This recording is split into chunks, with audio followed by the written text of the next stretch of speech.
Hey guys, it's Amber from NotableInk.com and I am sharing a 3-in-1 stencil on stamp technique with you today. You're going to end up getting 3 different types of patterns out of this one technique, which is pretty cool. And this is a small part of a longer video that I've gone ahead and delayed because Altenew pushed back the release of their new watercolor set that's going to be coming out soon. So you'll see a little bit of this technique in that video once I release it, but I didn't want to re-record that other video. So I'm spending a little bit more time on this technique in this video for you guys. So let's get started. So I have cut a vellum stencil. So I've created my own stencil with a piece of vellum and the Altenew Ornate cover die. And this is such an intricate die, and I thought it would be great on this Mod Vases stamp here. So this is a solid stamp, and I'm just making sure that there aren't any bubbles underneath my stamp so that I make sure that I get even stamping. And I have azurite here, which is part of the Lapis Lazuli color family, and a small ink dauber. I've taped my stencil down to the door of my MISTI on top of my stamp, and I'm inking up the stamp over the vellum stencil. So this vellum is a lighter vellum. It's a 27-pound vellum. You could use a 40-pound vellum, but I tend to like using the lighter vellum for this. And now I've switched to Teal Cave. Basically, I'm kind of picking some cool watercolors. I kind of want to create kind of like a water feel, but this is a mod vase set, so it's going to have a very modern feel to it. And so I decided to use 3 different colors. We're going to have the azurite, the Teal Cave, and then also Minty Mint, which is from Green Meadows, I believe is the color family for that. I'll have all of the supplies listed down below that I use, and if you haven't already subscribed, go ahead and do that down below as well. So I'm just using, I use different ink daubers for these colors. I have a pretty large set, so I'm able to do that, but if you have only one, it should be fine.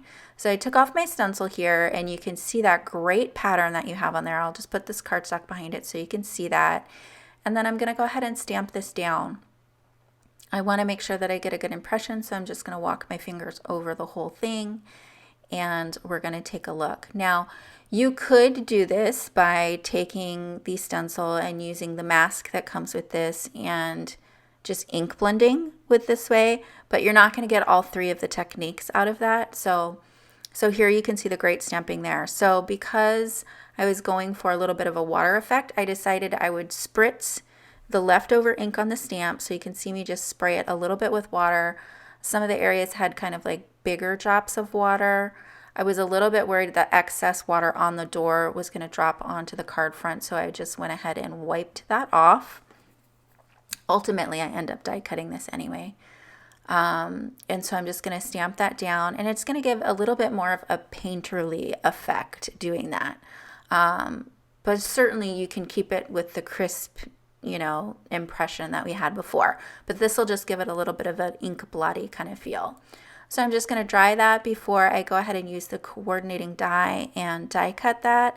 And so if you were to do the stencil with the ink blending, when you go to die cut it, you wouldn't have that border around it. And I like the white border around the vase, but I'm going to spritz the stencil. So I still have this ink on my vellum stencil. I'm going to spritz this, press it onto the cardstock. So this is Nina Classic Crest Solar White. And I'm just going to press that on there, and then I'm going to die cut this, and you'll see what I mean. So with this one, you're not going to have the white border because the stencil and the ink is just all over the cardstock here. So you're not going to get that white border all the way around your image like you do on the one that I have sitting off to the right. Now I'm going to take the stencil, and I'm just going to use a Nuvo glue pen here. This is the large glue pen, so I can ink this up. And I was thinking that I was going to use one of the smaller vases. I ended up using a taller one than I had originally anticipated, so I really should have added more glue to this piece. But I'm just going to put a piece of copy paper over that, get it adhered to the cardstock, and then I'm going to die cut this piece.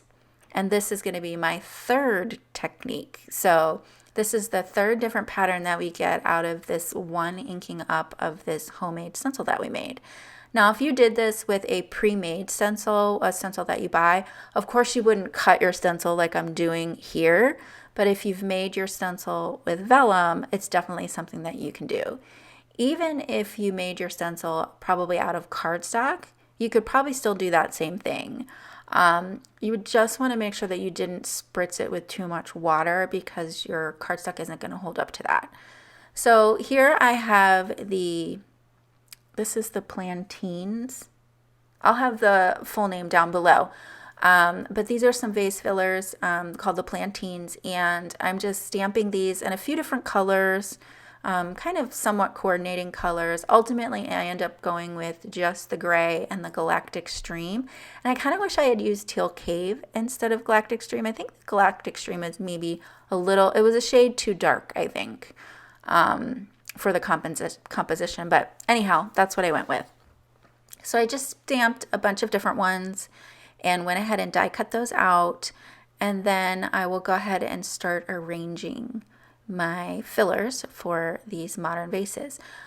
So you can see I have a few different arrangements over there, and I wanted to ground these. So I have a piece of the pale gray cardstock from Altenew here, and I wanted to do a tall, narrow card for these vases. It needed to be, with the height that I have with the foliage, it needed to be taller than 5.5 inches.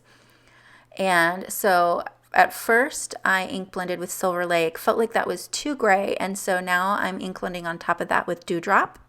And it looks really dark now, but once it dries, it does lighten up quite a bit. You can see that here. And so I went ahead and just taped my arrangements together once I got them how I liked them, so that I wouldn't have to keep arranging them. And so now I know where I want them on there. I'm going to go ahead and pop them up with some foam squares. And I'll pop up some of the leaves as well with foam squares. And here is the finished card. I added some Oyster Gray Nuvo jewel drops to embellish and stamped one of the sentiments. I believe that was from the set. Here are all of the cards. So like I said, this video with all of the cards will come out once the watercolors are released, which will be soon. And I apologize now for the little bit of footage from this technique that I just showed. That'll be at the end of that video. If you liked this technique, or this is something that you've tried before, let me know what you think down below. It's something that I shared on Altenew Live once. It was the first time that I did it, and I hope that you guys enjoy it. Thank you so much for stopping by today. Be sure to follow along on the hop for more inspiration and prizes. Have a great day.